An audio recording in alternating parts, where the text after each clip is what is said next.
This pose stretches your hip flexors, hamstrings, and quadriceps.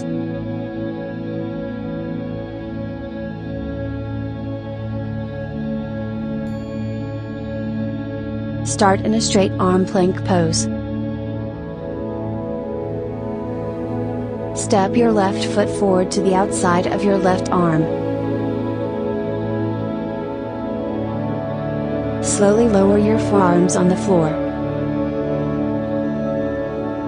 Hold this pose. Breathe naturally.